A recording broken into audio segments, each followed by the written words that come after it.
for authors, filmmakers, entertainment, and all your listening needs. Listen now to Talk Now Radio, where no topic is taboo.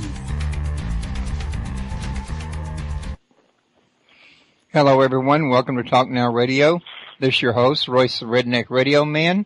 And joining me today is going to be Sandy Cochran. And we're going to be talking about her book, Shamanic Awakening, if I'm pronouncing that right, Shamanic Awakening?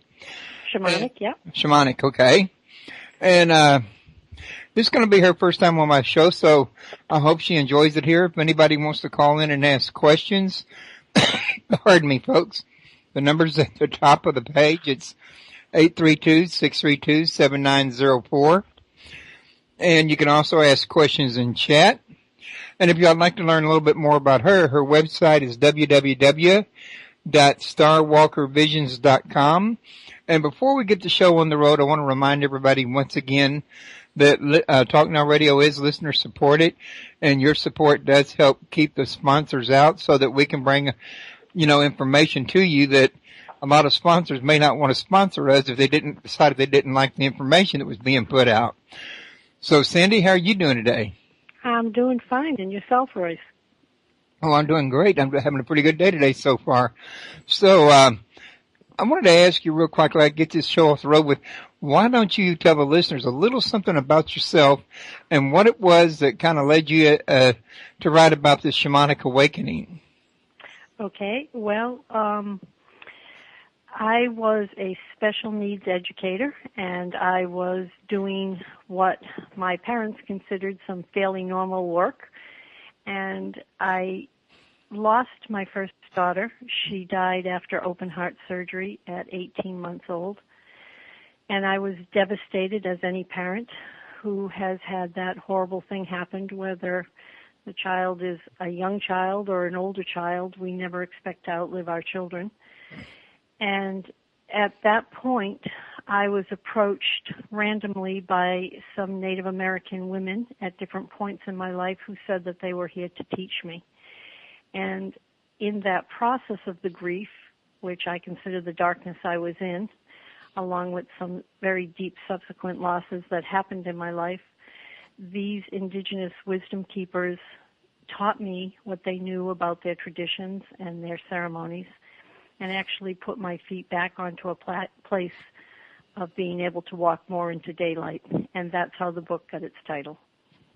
Yes, I noticed in the very beginning you were, I guess we could describe it as pretty well lost and driving around aimlessly to escape the pain and things of this nature. And you actually ran into somebody in a building that had a kind of like a retreat or a workshop going on that you didn't even expect to meet, that seemed to know a little something about you and took you by surprise.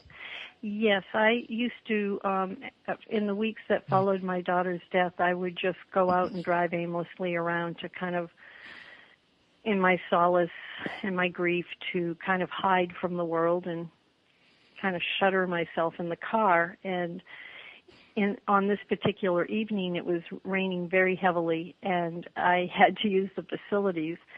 And I drove up to this place that had a light shining, and it seemed like the light was beckoning me, and it was the only place in the area where I thought I might be able to take care of my needs. And when I walked in, it was a workshop area, and there was a Native American woman speaking that night. And I don't know what made me stop. I don't know what glued me to my seat, because I didn't anticipate to go. I wasn't asked to pay anything when I walked into the room. I didn't even remember to this day any of the words she spoke to me, but at the end, I went up to approach her to thank her for what I didn't know, other than maybe being in a different set of circumstances for that given night. And she wouldn't look at me. And she told me that she understood now why she had come to speak, that I was one of the reasons that she had come, that I had made a promise, a great mystery, that I would work with other people, and that she was there to teach me. And she kind of took no prisoners. And I showed up the next day not anticipating that I would do anything because I was still a boatload mess of emotions. And I was about to leave and sneak out because I didn't know if she would ever know who I was or find me again. And she was waiting at the door for me and told me to get myself together, that she needed to get started and I needed to get started. And that was the beginning of 30 years of work with different Native peoples in North, South, and Central America. So are you still friends with this woman? This woman is quite aged now. She does not see people anymore.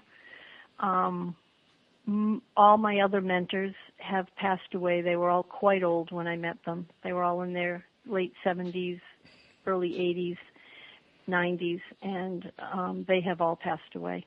So they kind of like pass the torch along to you being the younger generation. Well, I am, and I'm, I know a lot of First Nations people don't want non-natives to step in and teach any of their work, but all of my indigenous elders told me that it didn't matter the race, the color, or the creed. If you were speaking from the heart and if you were carrying on the traditions, that's what was important. And I've been very lucky in my life to not only have had those teachers, but to be received very warmly when I do go out and teach the work. Well, one of the things that you were saying earlier and that I read in the book about this here situation is that this lady had no clue that she was even there for you until after she actually saw you. I hear that from a lot of people that's into spiritual work of different types. In other words, that a lot of times they'll go places not knowing the wherefore or why until they're actually there. I think that's true. That has even happened to me over the years doing my work in different countries or in different parts of the United States, that somebody will show up in the workshop or in the teachings, and it's very clear that they're one of the reasons that I'm there. And whether I do something with them privately because of their own skill set or their desire for the work or even the grief they're in, I often find that that is the case. You're absolutely right. Yeah, I think someone would say that basically they just they feel a need to go somewhere or be at a certain place at a certain time, and they just more or less trust their intuition and instinct and just go and figure it out later. I think that's true. I think one of the things a lot of us hold back on is when we get an instinctual or an intuitive hit, we don't give it the credence that it's worth, and we don't act on it. And actually, in any endeavor, the most important part is the action. Without action, nothing occurs. So if you don't listen to what your inner whisperings are sharing with you, you often miss amazing opportunities. Yeah, because you can't see what the future holds, and a lot of times you don't know what your simple act, what fruits it has that you had no way to foresee, and sometimes you get to see later on, and sometimes you don't, I think. I think that's true, and I think, as a global society, there's just so many of us now. We're closer and closer to each other, if not by proximity, just by what we're thinking, because those thoughts reach out to other people. And, I do believe that you can sometimes be in the most perfect place at the most perfect time, and the right person will come by either to be your teacher or for you to teach, because I think we're all here to do that with each other. There's people at different levels of consciousness and different levels of capacity to teach, but I think even at our most base level, we're all teachers and students for each other. And I think if we lose sight of that level of superiority and one-upmanship really takes away from the common good for everybody. Yeah, I think you're right. I've seen it interfere before. So did you have any kind of a particular purpose for, writing this book? Was it just meant for sharing purposes, or is it meant to, hopefully help some people that might have been there in your position before that was able to relate, or, did you have anything in mind in particular? Well, when I first started writing it, I was in a very tough space again. I had just been asked by my now ex-husband for a divorce, and it was very difficult for me because I found out that there were many parts of our marriage that he hadn't been honest about. And so I felt really devastated. And as a person who does a lot of work intuitively with people and also as a psychotherapist, I felt really ashamed and really lost. And when I left, the circumstances, suddenly the words started coming out of me. And it made sense that I would take my experiences, because we all experience loss. I don't care who we are, rich, small, of means, black, white. We're all going to depart this world with some level of loss, some level of grief. Nobody's immune from that. And it just became a vehicle for me to express myself and the teachings I've had so that I could share those with other people, and at the same time really humbled me because I began to understand once again people on a much deeper level with their pain as they came to me as they read the book. So I felt like I was humbling myself, but at the same time I felt very blessed because other people were receiving something from it that they could use to help themselves. Which is, of course, pretty good. Now, I would imagine that a book like this could probably help somebody with, say, I don't know, maybe depression. Yes, I think so. With loss, with grief, with death, with divorce. It touches on quite a few things. Okay. Does it do anything to deal with, because I didn't make it quite all the way through the book. I ran out of time. But I got about 20 books behind, so I hate to have to admit to this here, but I had your book for a while. I was trying to set you up for an interview, but I was trying to catch up all the books and have a chance to read all yours before I did. And at some point I had to say I'm getting too far behind on my shows. I have to go with what I got and go ahead and have the interviews. Well, But I was going to say, did it have anything to do with, what, I had a certain thing in mind just a minute ago before I explained all of that. No, go ahead with what you was going to say and I'll think about that because I lost my place. Well, I was just going to say that the book, you know, when you talk about death and dying, I don't want people to think this is a macabre book or a book all about grief. It really is a book about light and hope and all the different realities that can impact us as human beings if we open our perceptions and take a chance on realizing that life is bigger than just the moment we're living, the grief we're perceiving, the loss we're encountering. It's so much bigger than that and richer than that. And spirit, whether you want to call that God or great mystery or the absolute, there is something far greater than us that doesn't want us to suffer. And I think what the book helps people possibly see is that there are many ways to get back to center, many ways to get back to the light, many opportunities to see the good and the bad. And so this really isn't a book about grief and loss and death. It's really a book about how my different native and indigenous experiences gave me back a piece of myself. And in that process, along that way, I hope to use some of the teachings I was given to share as teachings with other people who chance to read the book. Well, did you do any training with any Cherokee by any chance? You know, I didn't, but there was, my longest mentor was Grandmother Twyla Nietzsche of the Seneca people, the Iroquois Five Nations people, and one of her dearest friends was a Cherokee elder. So there were times when I was with her that he would come. He was an herbalist. He was a chief. He was a very quiet, statuesque man. And, you know, she was so full of life, she would always taunt him to get up and dance. and I was very blessed early on to be in certain situations when I was with the elders in a more quiet way of meeting other elders that would come and visit. If I remember correctly, I think I read that Cherokee was one of the members of the Five Nations.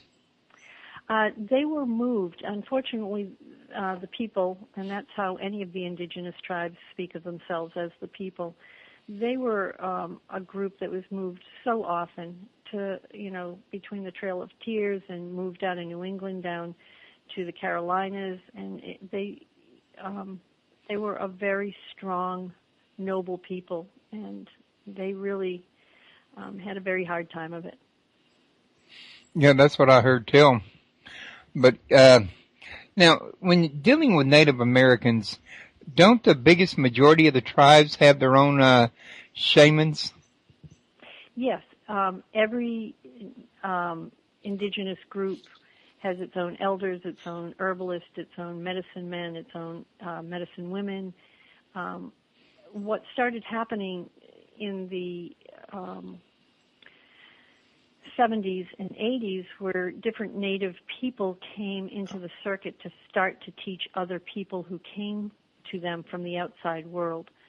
And I think part of the reason for that is many of the tribes have, or many of the nations have myths and stories that say that at some point those that had once tried to destroy them, their children would come back to learn from them. And I have been very blessed in the fact that any of my teachers, Sun Bear, Grandfather Wallace Black Elk, Grandmother Twyla Neach, Grandmother Kitty, they didn't, all they held you responsible for was to grow yourself, stay in your heart, and whatever they taught you, not to change the teachings. But they didn't care if you were white or Native because they knew they wanted their teachings to move forward for 7 generations. And so it's almost like you were a prophecy fulfilled. There were many of us that were that, and I don't claim any rights to being a Native American or saying that I wouldn't be totally respectful if an elder told me not to teach a certain thing, but all my elders that I worked with have given me permission to teach the things that I do teach, which is mainly to be aware of nature, to be aware of your ancestors, to take care of your children and the earth, to be responsible for all that the earth gives us without greed and need. And to me, it's just a conscientious way of living. Well, before us white folks came over from overseas, it was my given knowledge that aside from a very few tribes, the vast majority of the Indians lived together in harmony, virtually almost crime-free. And, they had their own set of values, much like the Chinese had, dealing with when it comes to honoring authority and how you treat the elders and, obedience and things of that nature. I don't know about you, but I kind of tend to think that a lot of that has to do with the fact that they tend to raise up kids of a better nature, better stature. Well, I think, number one, the world was a smaller place. It was a more isolated place. I think family groups and family units stayed together, though like any family, there's going to be diversity and there's going to be a need to work through personalities. Unfortunately, I think what the European nations have done is to claim things without being grateful and to take things without asking. And in that sense, even in terms of how we treat our elders, I mean, what do we do with them? We put them in old folks' homes. We put them out of sight. The elders are rich in the ancestry of what is still a piece of us. And when we destroy that and throw that away, it's like destroying the earth. We throw away a part of our lineage, a part of our history, a part of the wealth of who we are as human beings. And I do think at some point there has to be a reckoning for that. I'm pretty sure there probably will be at some point. In fact, it could be in the everyday life that they live and the quality of it. That's true.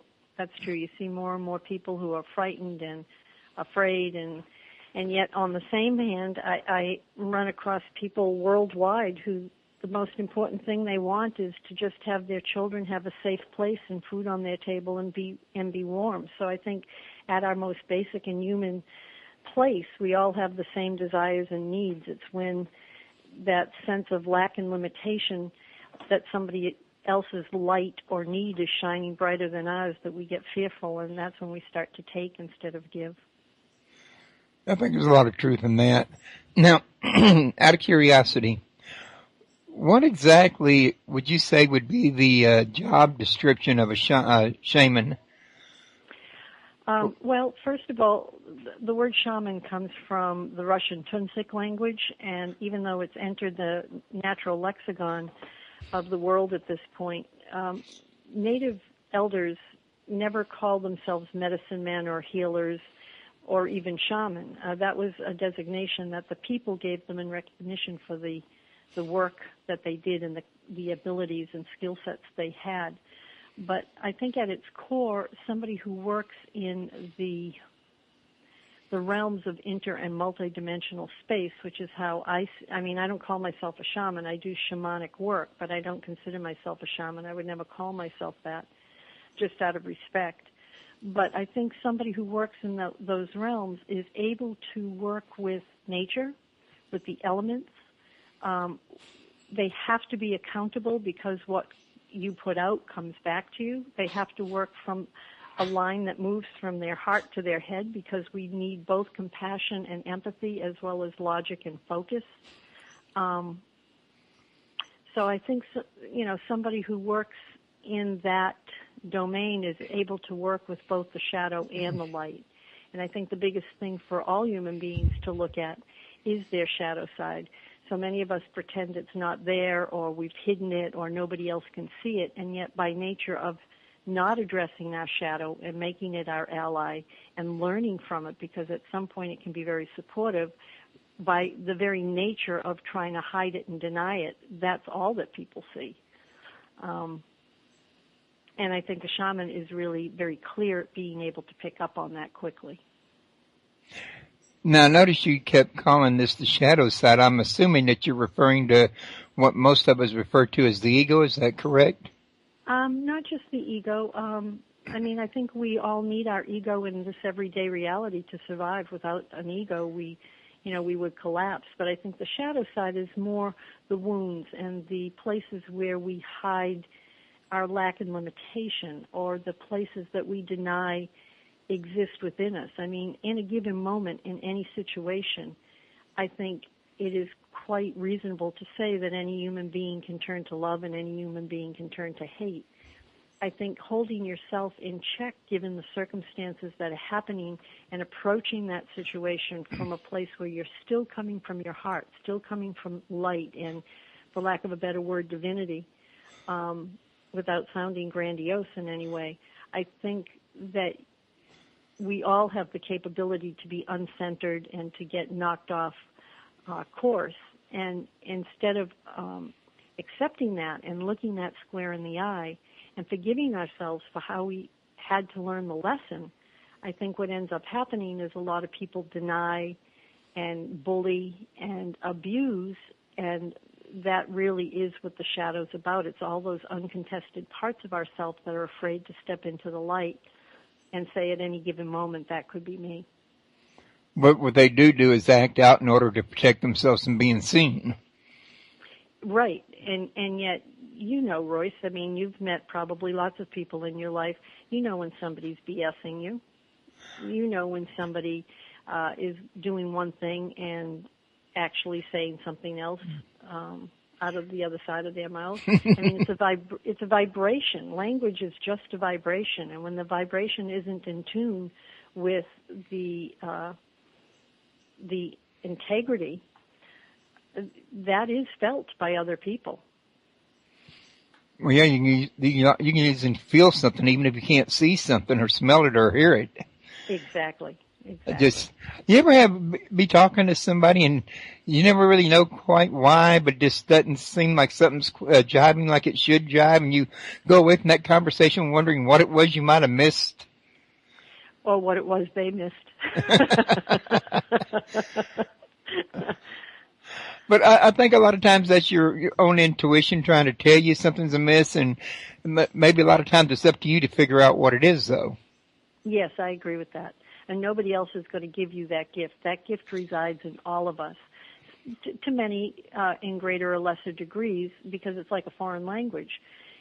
I'm not going to be able to speak French tomorrow just because I've been exposed to a French dinner and a French-speaking person. But if I wanted to learn French and I immersed myself in the teachings and the language, I could use it. Well, intuition is the same way. It's based on vibration. It's based on trusting yourself and what you're understanding, but it's also based on not projecting on everything. I mean, sometimes, a crow can be a sign, and sometimes a crow is just a crow. So it's discernment. I think if there's any piece missing sometimes in the equation, it's discernment. You're either giving your power away to somebody else thinking, the priest, the guru, the medicine person knows better than you, instead of understanding we all come to this equal. And it's just a matter of refining our own knowing. Plus, you never know if that priest or guru or even the shaman is legitimate and on the level. And I'm not saying anything against shamans other than perhaps they're human too. And being human, you could always run into a bad one just like you could a good one. Absolutely, and I have. And that's one of the things I admire about my teachers. None of them ever let me accept their word just because they had said something. I had to try it out for myself, if it worked for me, if it resonated for me, and they always challenged me to question them. Not out of disrespect or anything like that, but you can't make something your own if you're just yesing somebody and giving your power away because you think they have greater power. And I'll always admire my teachers for that. Every single one of them challenged me, was this real for me? Because if it wasn't real for me, what was the purpose? As a parent, I've run into that same issue many times with my kids because they either want to get disrespectful and tell you a lot of extra than what you really need for the purpose of the conversation and, things like that. And if they can't do it, then all of a sudden they don't want to respond at all. True. And I think a lot of times we've done with our kids exactly what we've done with our elders. We've pushed them in front of the TV or the mall or the video game or handed them another $10 when really we need to hold them accountable. People need to know how to be in service to each other. They need to work. They need to know that what they want to acquire is worth something of their time and effort. And they need to know that when you do something wrong, you can't just go find a way to get around it. In other words, Amen. there are consequences. You ever see a family where, for example, the dad will ground the kids and tell them they can't go outside for 2 days, let's just say, and they want to go outside, so they go ragging on the mom's nerves and hoping that she'll run them outside without even. But then you raise a child that hasn't learned that there's consequences in the process. Right, but what they have learned very well is how to manipulate. But you see so much of that coming from grown-ups nowadays. Well, a lot of grown-ups haven't grown up, Royce. I mean, America is seen as the teenagers of the world. I want, I have, I'll take. And yet we are the most amazing nation in the world, and I truly believe that in terms of when our backs are up against the wall, we give, we aid, we help. I think we're an amazing country. And, you can't tell me that so many other countries don't try and get here or emulate us because we're doing it all wrong, because I don't think we're doing it all wrong. No, I mean, people wouldn't try to cross the Mexican border illegally if we were doing it all wrong. Or in ships coming out of Southeast Asia, or 100 other ways other people have tried to get to the United States. We're an amazing country. I don't know. I've never heard of those. That's not to say they're not happening. It's just, it seems like they only highlight the ones that are closest in, I guess. Well, you're in Texas, so, I mean, I lived in Houston, Texas for 10 years, and I recognize that because you're close to the border, you have more of a vested interest in that. I think any of the border states probably do. But so which one you hear the most of depends on where you live at the time. Exactly. And in all fairness, and I mean this with total respect to the Latino people, who's going to do your lawns and who's going to take care of your kids and all the rest of it that you demand, and yet when it crosses a certain line, you don't want. I think there has to be, again, a lot of accountabilities on both sides of the border. But I think there needs to be a lot of accountability everywhere in the world. I mean, I think the world was probably a lot more, responsible for itself back in yesteryear than it is today. Well, I think, between social media, I mean, everything from radio to Facebook to Match.com to the fact that there are over 7 billion people on the planet. We're a lot of people on a planet that can't support that much without there being a lot of overlap. And I think we're probably in the midst of that now, just so many people on such a small, beautiful planet that there's no place to hide. Well, let me ask you this. Would the Indians or the Native Americans perhaps teach that there's a shaman in each of us that we could all develop and grow into? Yes, and that's called an accountable, responsible, compassionate human being. So basically, the world could probably be a lot better if there was more teachings about this, or this or any other real spiritual type of thing would benefit the world, especially if it was taught to kids at an early age, since a lot of the grown-ups are old and set in their way now. Well, I think there's a big difference between spirituality and religion. I think a lot of religions, a lot of religions get very dogmatic and very that's why I steered away from the word religion and used the word spirituality. Yeah, no, I think everybody, it's only my personal belief, but I believe we all come from that one, and we come as a drop of divinity into these templates and personalities we call bodies. And in this third dimensional reality, we have been gifted with free will, but we're still planting karmic seeds moving forward of what we have to learn and what we have to act on based on how we meet that essence of divinity in ourselves. Because when we go back to the one, to the whole, we bring what we've learned so that the community of the one can learn. And I don't mean to get far out and very esoteric with this, but I do think we're all in this together, and each one of us has to be the best they can in this particular lifetime, because that's the imprint we leave when we leave this earth. Whatever we were able to do, good, bad, or indifferent, that's the imprint we leave energetically, and that's how we'll be known. Yeah, it's kind of like starting out in a great big ocean of all there is, or if you want to picture the creator or the great spirit as a big ocean who's can actually dissipate into drops that will, and then the drops can always go back and rejoin, separating, coming down to earth and collecting information, going back and giving it to the parent body, and then coming back, getting more and going back and delivering that. That's a beautiful analogy, Royce. Which is a long process. Yes, it's called life.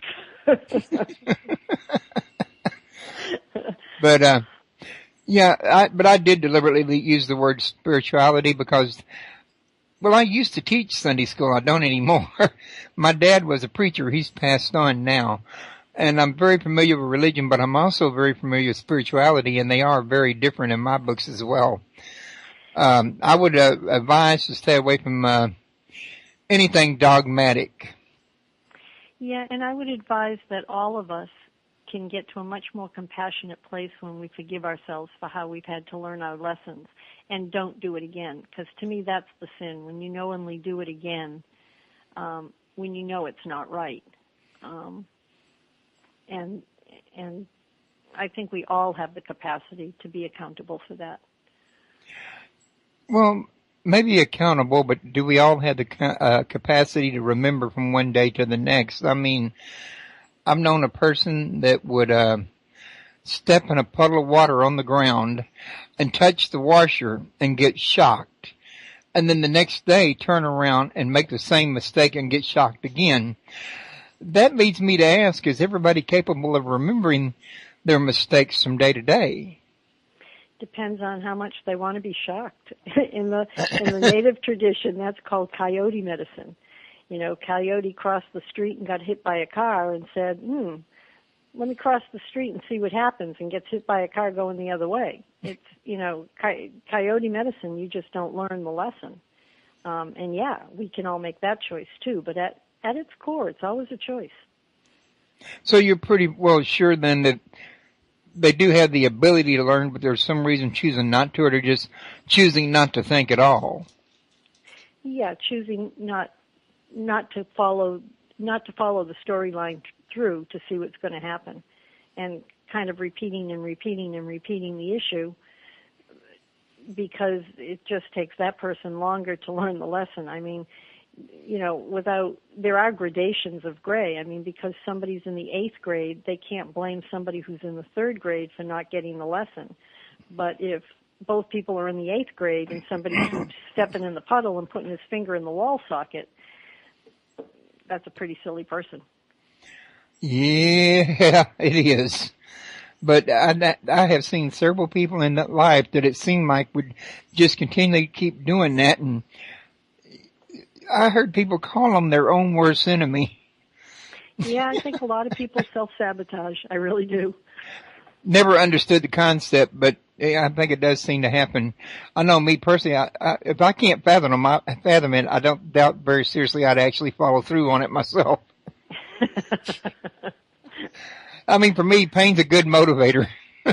Well, and I think that's true for most people. I think I think most people learn best through pain, and I think that's why you see so much of it all over the earth. But certainly, we don't need to do it that way, and yet we keep doing it to ourselves and each other, and that's such a sad thing. I mean, I think our Creator wanted us to feel joy. He put us on a beautiful planet to feel the beauty of everything that the planet offers us. He gave us each other to learn and to love and to trust. And for some reason, we all go to the other side of the spectrum on that. It's, in South America, they teach this concept called reciprocity, Aini, and there's 2 spectrums to it. There's the light side and there's the dense side. They don't see it as good and evil, though certainly denseness can hold evil. They see it as the inability to transform that denseness into something more refined, and that more refined energy is the other side of the spectrum, where light and love and accountability and compassion and empathy reside. We all have that choice, that ability to walk that road, that spectrum between dense and light. Why some people continue to choose dense, I don't know. There's 100 reasons for that, and there's 100 reasons why they do that. But when it comes to looking squarely at death in the eye, which one do you want to choose? Because when you bodhisattva out of here, I'm sure you don't want to go to a place where you're just going to be confronted with your own denseness. It's not, as I see it, so much hell where you're going to be punished. It's where you are held accountable to all the pain you created and all the stupid things you did. So you become your own judge and jury. I don't think anybody else does that to you, because ultimately I think God wants all of us back in his arms. Or you come back and repeat it until you learn not to do it no more. Yeah, but it gets harder each time. Yeah, I can think it probably does. So, your book, though, it deals largely with your own personal experiences, but, couldn't people also glean a little bit of, shamanistic, spiritualistic teaching by learning from the mistakes that you shared in your book? I think so. But everybody's going to make their own mistakes. And everybody's going to have their own aha moments. And, you don't need to have a native teacher or a South American wisdom person or, a medicine bag or a chinumpa or a mesa or any of those other accoutrements. Those aren't what give you the power. So many people nowadays feel that, if I buy the angel book and if I buy the big crystal and if I buy the drum, that's going to give me the power. The power is already in you. It's how you awaken it. And those accoutrements are just there for you to help awaken that energy. They aren't the power. And I think that's one of the tough things the New Age has done with all these different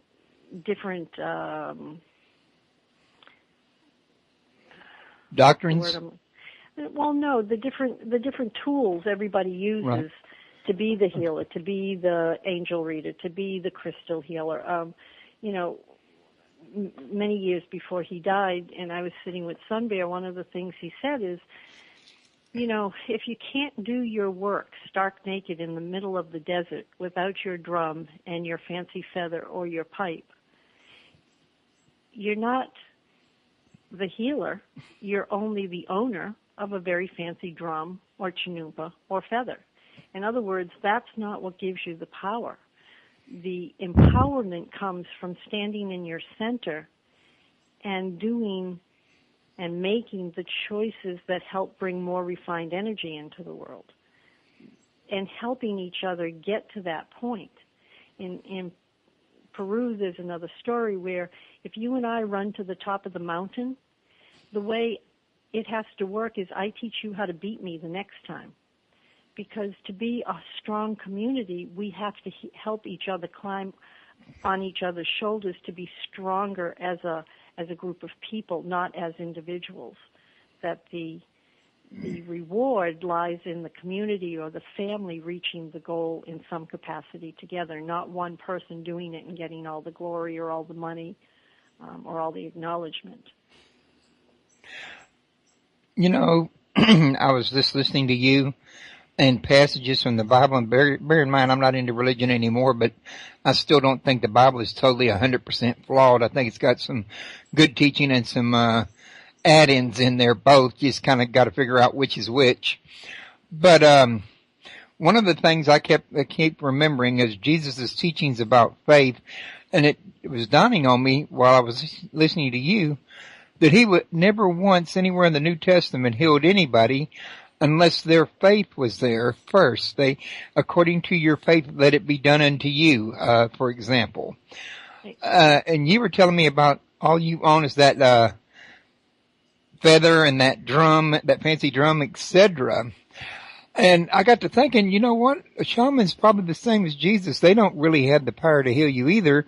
You're placing your faith, the person that needs the healing is placing their faith either in the shaman or his drum or his ritual, and it's actually their faith that these other things are really more or less faith aids. That's true. It's not I don't believe it's the shaman who heals you. I believe it's the shaman who holds open the space so you can heal yourself, so that you can change your perception of the situation, so that you can make another choice. And certainly healing doesn't always mean curing. I don't want for a minute for people to think that that the cure is always had. But I have also seen people that have had some life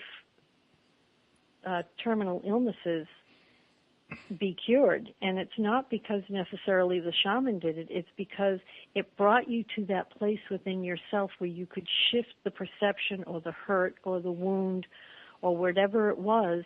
And you want to go to the Bible. I mean, I think Jesus and Buddha and Muhammad were amazing shamans. I mean, Jesus said, do this like me and you will be able to heal. Right. In the Bible, he basically says, if you walk the path I'm walking, in other words, if you open your heart to the divinity in yourself and the divinity that brought you here, you can touch and heal another person too, because the energy exchange, the higher vibration and frequency of the energy is what allows the other person to amp their energy to make the change within themselves. Right. Now, I used the Bible because, well, that's the most common thing in my family. Although I'm aware of the Buddha and actually Krishna and others as well. And Sure. I believe they were all healers, or like you say, you could call them shamans as well. And some people, I believe, have also called them avatars. Yep. I think it's really, these are all different titles, like you were saying earlier, for people who are more spiritually connected?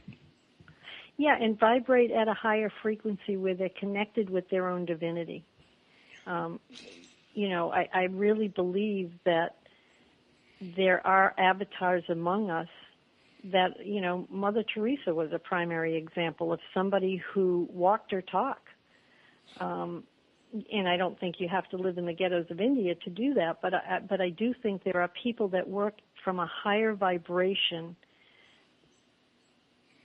in whatever capacity of the work they're doing, because it doesn't always have to be in a healing capacity, and because they're holding the higher intention, those around them can raise their vibration and hold a higher intention for themselves. And I think that's where we start to work as a global community with each other as opposed to against each other. Where one or more are gathered in my name, there I will be also. But that's really a spiritual principle more than it is anything else. I totally agree with you. What it's basically saying is where the people are gathered in agreement, that's where the spirit energy is working at the same time. Exactly. Okay.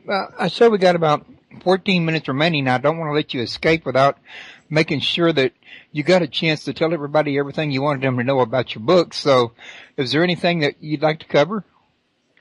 Well, I cover a lot of different things in the book, as you know. I cover indigenous teachings. I cover interdimensional energies. I cover some Jungian techniques, as well as where I have also tripped, stumbled, and fallen and not believed and questioned and shook my fist at the universe. I think all of us are human, and we all do that at some point in our life. But again, the audience will be my witness, and hopefully if any of this speaks to them or helps them along the way, even if it's only a sentence in the book that makes them look at themselves in a better way, then I will have accomplished what I set out to do. Well, you know, you was mentioning a minute ago about the people who trip and fall and shake their fists at the universe or at God or their brother, their sister, their friend, their boss. Who doesn't really matter. There's blaming posts all around you. But yeah, it kind of reminded me that I look around me in everyday life. It doesn't matter if you're working in a TV rental store, you're at the movies, you're at a restaurant.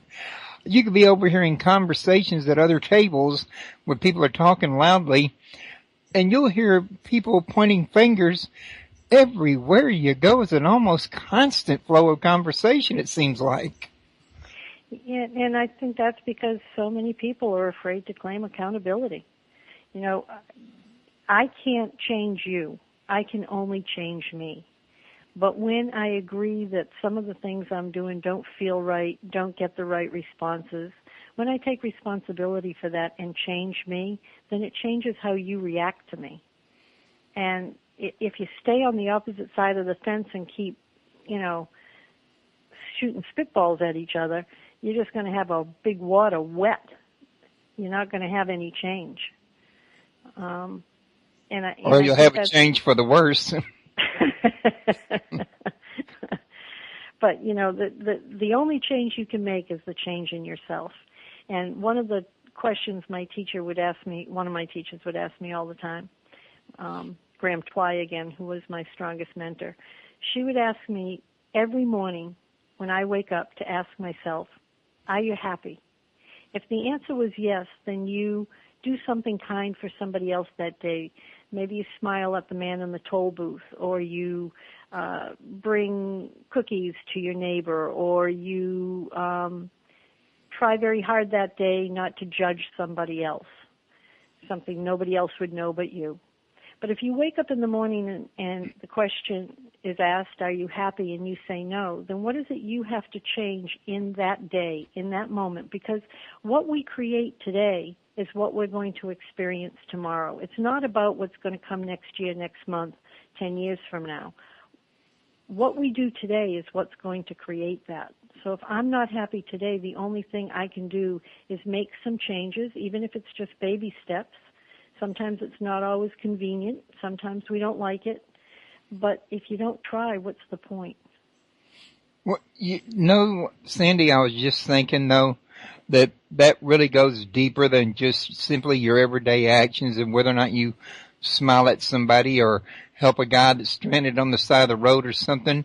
Doesn't that also kind of play the same scenario in your thought life? If today you had a bad day and you're blaming everybody but yourself, you're not taking accountability for it, you're grumbling and griping, aren't you just setting up your future karma to get more of the same of what you're actually sending out? Sure, because until you change it, you're still accepting a lower frequency. So you're just keeping yourself on a low frequency loop. Exactly. That can also lead to depression. And then because I've heard people that were depressed that would say it's like they have a constant dark cloud. I would imagine if you were in a constant negative loop, you probably would be in a dark cloud all the time. Yep. But there are things you can do. I mean, if you're in a dark cloud because you're in a bad marriage, or if you're in a dark cloud because you just lost your job, I mean, some of those things are longer term than other just bad days. But you have to look at how you are part of that picture, because all of us, if we are someplace experiencing something, are either there to learn something from it, and the longer we whine about it and complain about it, the longer it's going to take, or we're there to make a change. And the uncomfortableness is not there to punish us. It's there to hurry us into making a change that's going to bring us into a lighter, better, happier place. And therein lies the, I guess you could call it catch-22, because what a lot of people do, I think, is when they lose their job or a loved one passes on, they're sick a day or whatever the case may be, the first thing they want to do is buck God, buck the system, buck everybody. But they got a choice of doing that or taking it into stride, making the corrections they need to make, and moving forward with a better attitude. So it's really a case of, crying over a self-inflicted wound, as Dr. Phil would say. Well, and I think a lot of people are wounded, and it wasn't their choice necessarily to be wounded that deeply or in that way. And yet, on some level, pre-birth or at the age and stage they're at, that's what I was referring to before about forgiving yourself for how you had to choose to learn your lesson. At some point, we've all signed up for the lesson. What we don't know is how the lesson is going to come to us. I speak in the book, and this is kind of very dramatic. I don't mean to get to that point, but I speak about how my brother was on the second plane in 9/11. Now, I could have hated a race of people. I could have hated a religion. I could have, been very angry and wanted to go out and create war. That's not what I realized when I sat with it, what I wanted to experience myself. And so if I was going to go to those denser places, I was going to round up a lot of other people to go to that dense place with me. Misery loves company. Yeah. And what I realized is that's not what my brother would have wanted. That's not what my family wanted. In essence, that's not what our country wanted. Yes, was it a horrible thing? Yes, did we mourn, close to 3,000 people? But like I was saying at the very beginning, every culture, every people just wants their children to be safe. They want food on their table. They want to know that they're loved by somebody. That is a global understanding. And that was more the place I chose to be, not because I'm Pollyanna and not because I didn't have to work through my anger and grief, but because in the end, that was more important to hold that space, to hold that vibration than to go the other way. And I could have easily made the choice to go the other way. That is true. I know people who didn't even have family involved that chose to go the other way. Yeah. But, I think you're right about something. I think if you were to look at the vast populace, I mean, the biggest part of the population on a global level, everybody, with brothers, sisters, your everyday guys. Yep. I don't think a single one of them would want to go to war without some kind of motivation, through the media, the government, pushing it, or, pushing their propaganda. And I think most people, they're so busy wanting to hold their job, feed their family, go to the movies, and do the enjoyable things that war's the last thing on their mind. And if they weren't being pushed to join the military and go to war, they probably wouldn't. Well, I think, any country, any government, any religion, any news media, they all have, at some point, they have their good people, but they all have their crazies and their zealots, too. It's the zealots in there that I think's the main source of the troubles. Sorry to interrupt.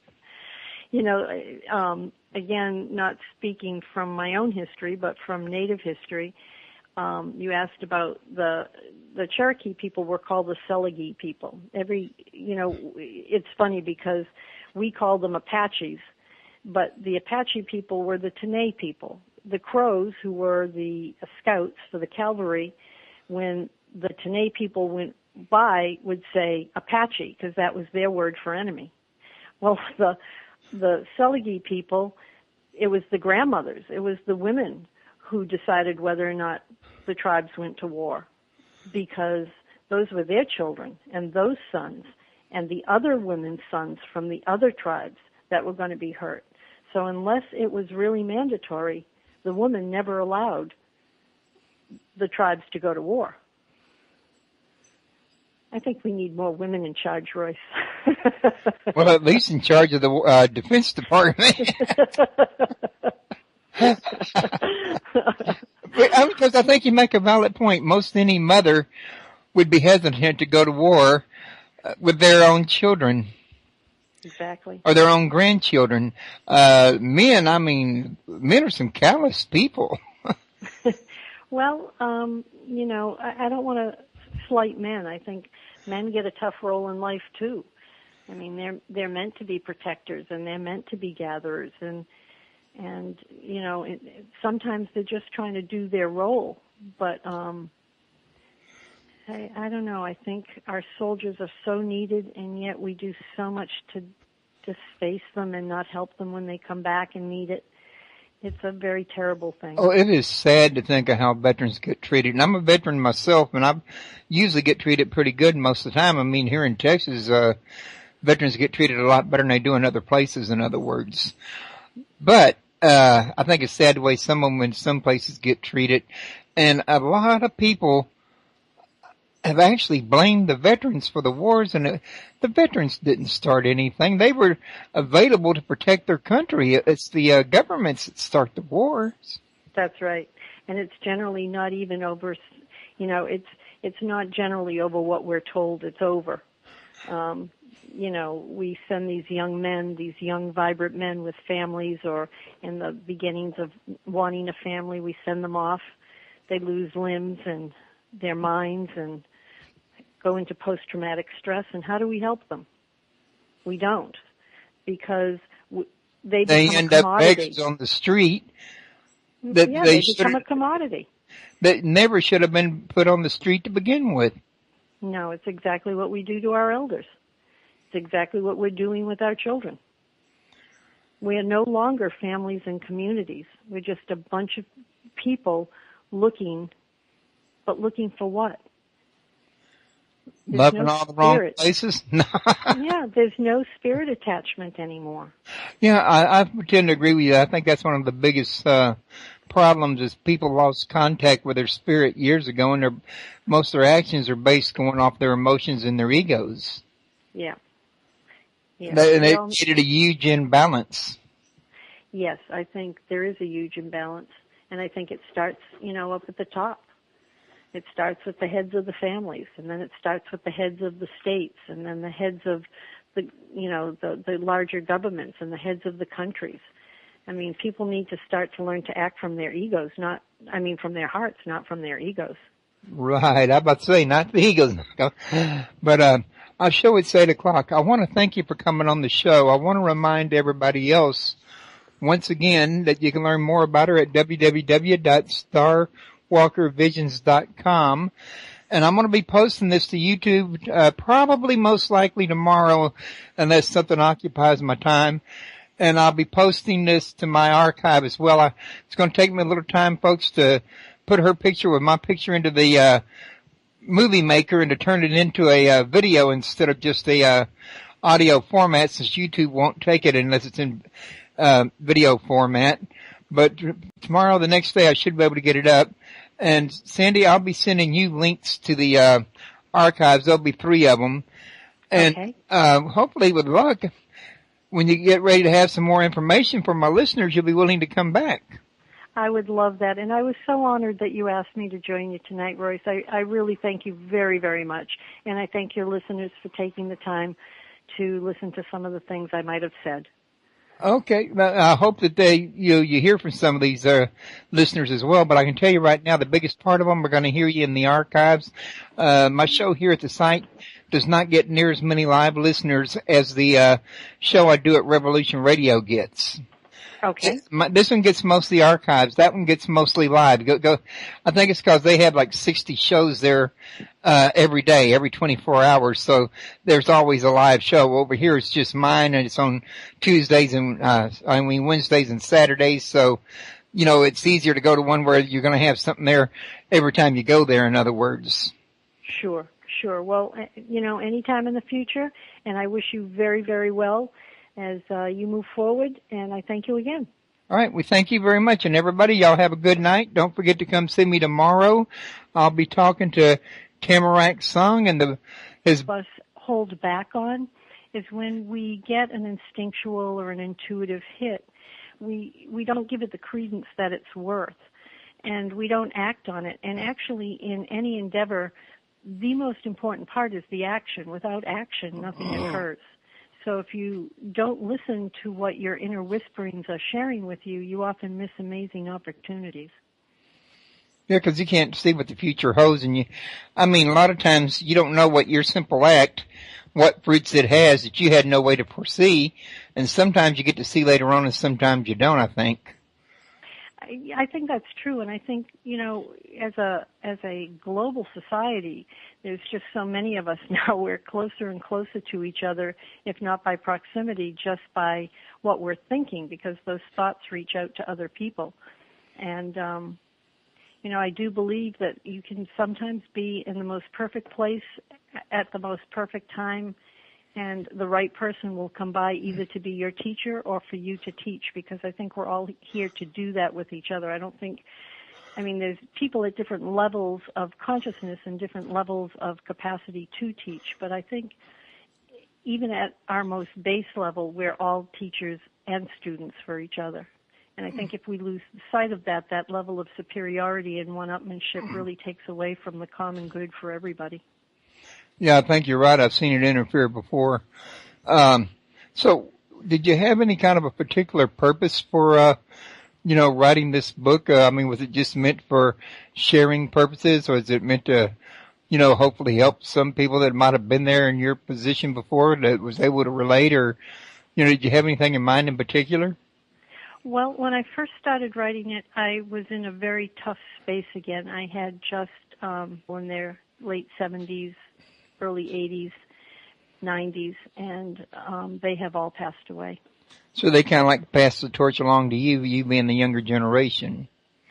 Well, I am, and I know a lot of First Nations people don't want non-natives to step in and teach any of their work, but all of my Indigenous elders told me that it didn't matter the race, the color, or the creed. If you were speaking from the heart and if you were carrying on the traditions, that's what was important. And I've been very lucky in my life to not only have had those teachers, but to be received very warmly when I do go out and teach the work. Well, one of the things that you were saying earlier and that I read in the book about this here situation is that this lady had no clue that she was even there for you until after she actually saw you. I hear that from a lot of people that's into spiritual work of different types. In other words, that a lot of times they'll go places not knowing the wherefore or why until they're actually there. I think that's true. That has even happened to me over the years doing my work in different countries or in different parts of the United States, that somebody will show up in the workshop or in the teachings, and it's very clear that they're one of the reasons that I'm there. And whether I do something with them privately because of their own skill set or their desire for the work or even the grief they're in. I often find that is the case. You're absolutely right. Yeah, I think someone would say that basically they just they feel a need to go somewhere or be at a certain place at a certain time, and they just more or less trust their intuition and instinct and just go and figure it out later. I think that's true. I think one of the things a lot of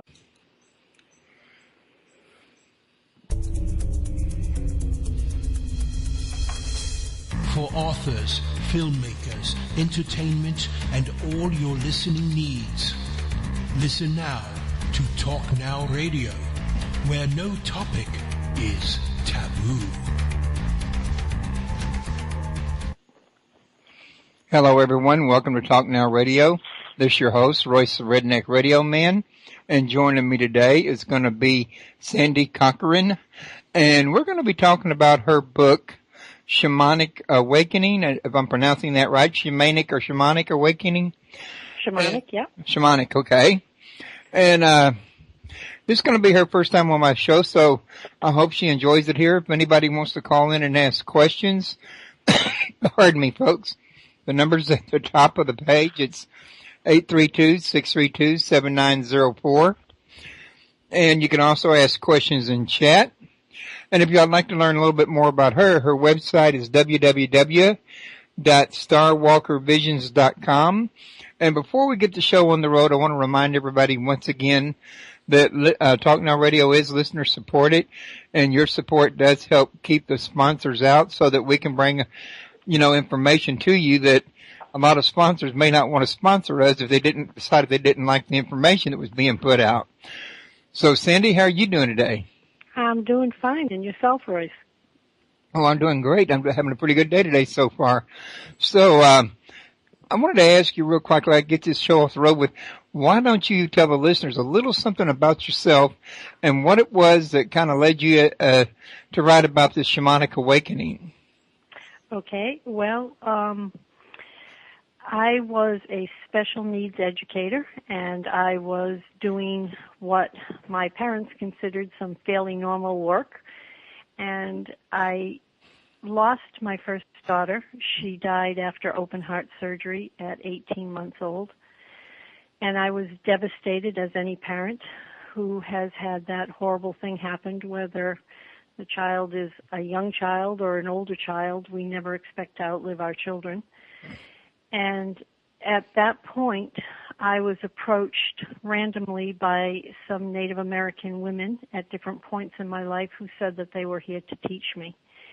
And in that process of the grief, which I consider the darkness I was in, along with some very deep subsequent losses that happened in my life, these indigenous wisdom keepers taught me what they knew about their traditions and their ceremonies, and actually put my feet back onto a place of being able to walk more into daylight.